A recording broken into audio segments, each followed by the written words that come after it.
కొడంగల్లోని BRS party అభ్యర్థి పట్నం నరేందర్ రెడ్డి మంత్రి కేటీఆర్ సమక్షంలో నామినేషన్ వేయడం జరిగింది.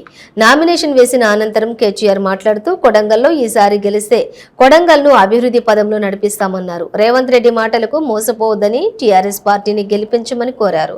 ఈ నామినేషన్ కు పెద్ద మొత్తంలో ప్రజలు, కార్యకర్తలు, ముఖ్య నాయకులు పాల్గొన్నారు.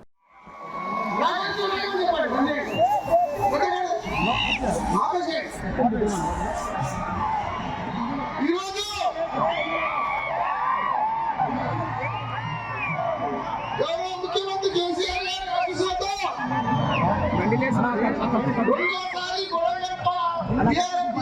అభ్యర్థిగా ఎక్కడుందో ఏ దండ ఎక్కడుందో తెలియదు. ఈరోజు ఎందుకంటే చెప్పిండు 2018లో కొడంగల్లో ఓడిపోతే రాజకీయ సన్యాసం తీసుకుంటానని చెప్పినా చెప్పలేడా? మరి ఎక్కడ పోయినా సన్యాసి మళ్ళీ ఎందుకు వచ్చిండు? మళ్ళీ ఎందుకు పోటీ చేస్తున్నావు? కొడంగల్లో గ్రామాలకు వచ్చి నిలదీయాలి. గ్రామాలకు రానే రాడు, ఏ గ్రామంకి రాడు. ఒక మీటింగ్లో ఏం చెప్పాడు? 7 గ్రామాలు తిరగలేను, గ్రామాలు అందుబాటులో లేని మీరే ప్రచారం చేసి మీరే గెలిపేయడానికి కార్యకర్తలు చెప్పాడు. ఎందుకంటే గ్రామాలకు వస్తే ప్రజలు తిరగబడతారు.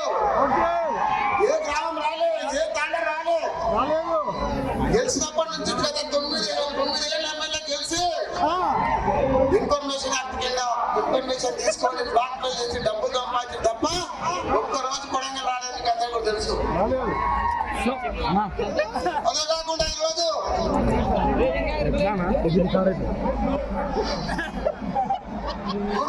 గతంలో ఏం చెప్పిండు? మన ఎన్నికలప్పుడు